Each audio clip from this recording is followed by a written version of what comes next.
ngokubekwa kwezandla zabapostoli uyaphiwa umoya waletha imali kubo. Ekaloku Simoni akubona ukuba ngokubekwa kwezandla zabapostoli uyanikwa umoya oyingcwele wazisa kubo imali. Nisakhona bazala. Ngicela ukuthi ungadideki from 14 kuya ku-17 kuchazwa la ukuthi uma sebezwile abapostoli oPetru ukuthi eSamaria seliguqukile kwathunyelwa amadoda azothandaza kuze bese bengagcini ngokubhabhadisa but awehla umoya oyingcwele. Ake ngiphinde futhi lento uma unomoya oyingcwele ufana nenqola enamasondo ezokwazi ukuhamba kodwa uma engenawo umoya oyingcwele agcina ngokubhabhadisa imoto emile leyo. Ibandla likhona uma ngabe sebefikile usaphinda futhi amangalo. uSimoni qala wamangazwa izimangaliso nisekhona bazalwane manje usezophinda umangaliswa ukuthi uma abantu bebeka izandla kwehla umoya oyingcwele. Hayi bazalwane nisekhona abanye abantu baphakaniselwa ithuna le moya yabe yaphakaniselwa ufanele ukuhamba lesithuna kuphakamele izinto zakhe kodwa la sithola ukuthi uSimoni nisekhona bazalwane umangaliso ukuthi uma befika abafundi bakaJesu bona babeka izandla kwehla umoya oyingcwele. Umoya oyingcwele uyele entabeni, umoya oyingcwele ugqunyela, umoya oyingcwele uphalazela. Ibandla likhona. Umoya oyingcwele awulindeli awukohlala ehlane uthi ngifuna umoya oyingcwele kodwa umoya oyingcwele uyabhabhadiswa uma ubhabhadisiwe ebese uyehla umoya oyingcwele. Nisekhona bazalwane nisekhona kutholakala ukuthi uma bebabeka izandla bephakamisa izandla wehla umoya oyingcwele.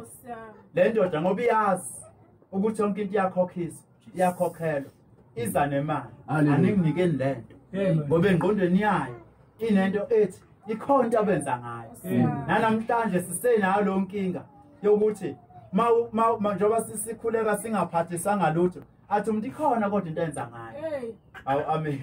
Ikhona into enza ngayo iyasifihlela ngeke nje vele enze kanje bese kuvele kubalula nje ukwenza kanje. Naye le ndima le kaSimoni nayo siyayibona nisekhona bazalwane. uSimoni naye uma sebonile esamangele uthatha imali ushona kubona uthi ake ninginikeni nami lento enenza ngayo nami ngifuna ukubathandazela.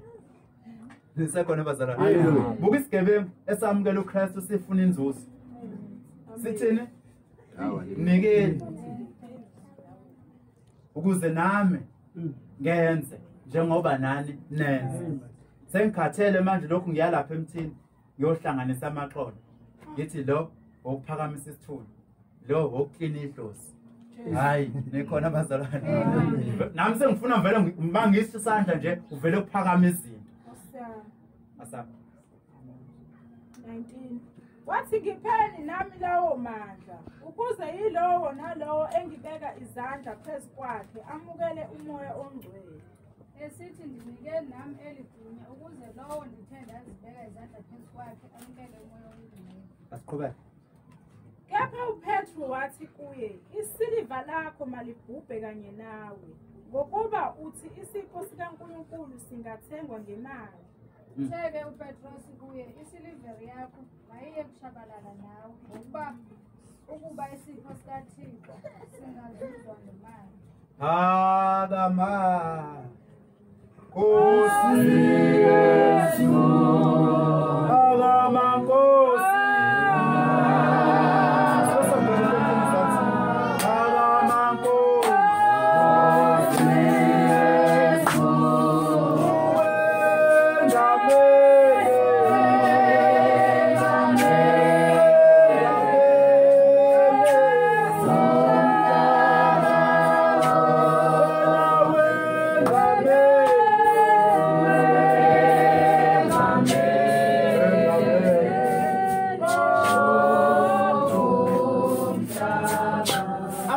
amukela uKristu akanandaba nenzuzo.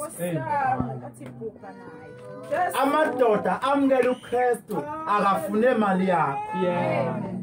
Amadoda amukela uJesu Kristu aphendula ngegama elilodwa moza nemali. Bhubha wena nemali yakho. Akasho ukuthi akubhubhe wena kusala imali. Akubhubhe wena nemali yakho. Wezwa ngobani ukuthi lento iyakhokhela.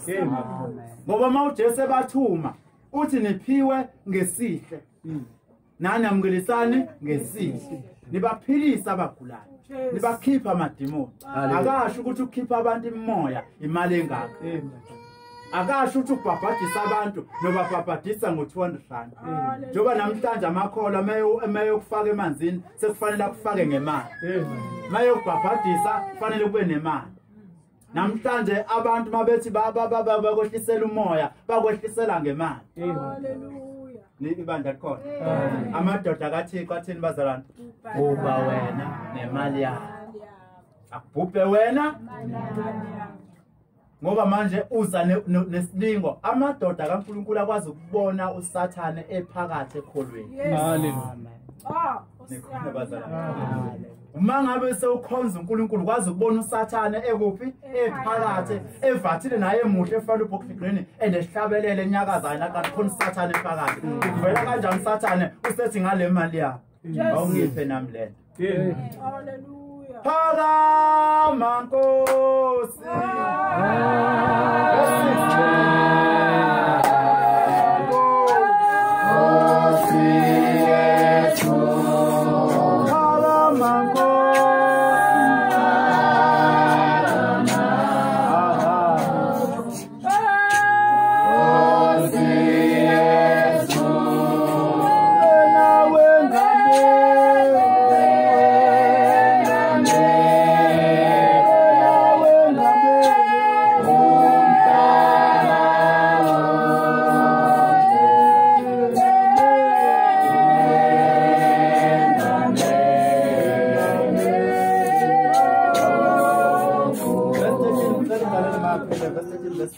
Chapter 13 verse 6.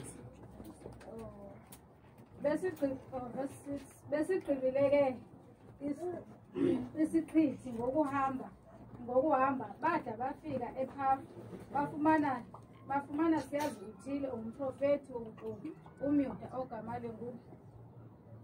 Yesu.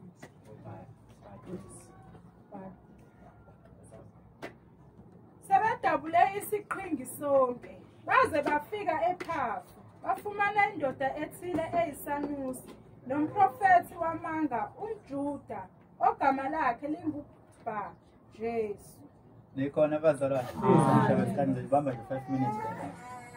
Amen. La sesithola manje oPetro oPaul behamba.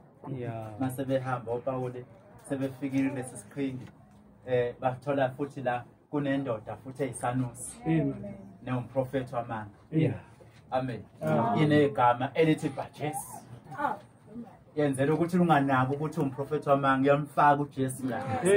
Ya ukuze abazalwane badidiseke. Igama lalo lizofaka uJesu ukuze mayema ngoJesu abantu babone ngathi ukhuluma ngaye kanti umprofeti wamanga. Siqhubeke siye lapha na verse 8. Wamelana bonke Elima usiyazi lowo uba litsho igama lakhe lokuthethwa ngentetho evakalayo efuna ukulijika noma ufunda 7 khona into mhlambe ukuze ungasali oyehlala kwibamba uSergiyo Pawulos indoda enokuqonda eyababizela uyo oBarnabas noSawule yaqamela ukuliva ilizwi likaThixo. Wamelana nabo ke Elima usiyazi lowo kuba litsho igama lakhe lakuthethwa ngentetho evakalayo efuna ukulijika ibamba elo elukholweni. Owayekhona kumbusi wezwe esijiwe uPawulu umuntu onengqondo enhle yena wabiza oBarnaba noSawuli wafuna ukuza izwi likaNkulunkulu. Uzoqhubeka la ngisekhona bazalwane. Sibuka manje ukuthi kukhona uSijiyu la oPawulu. Lithi iBhayibheli wayenengqondo enhle. Wayesebiza oBarnaba noPawulu. Ngoba inhloso wayefuna ukuzwa izwi kaNkulunkulu. Kunengozi bazalwane ukuya endlini kaNkulunkulu singafuni ukuyozwa izwi la. Ngoba lokho kusenza siqhatheke noNkulunkulu siyithole sesingaphansi kwabaprofeti bamanga. Siyithole sesiprofetwa esikhundleni sokuthi sizwe izwi likabantu bazalwane likaNkulunkulu asami. Tena lokhu Sawule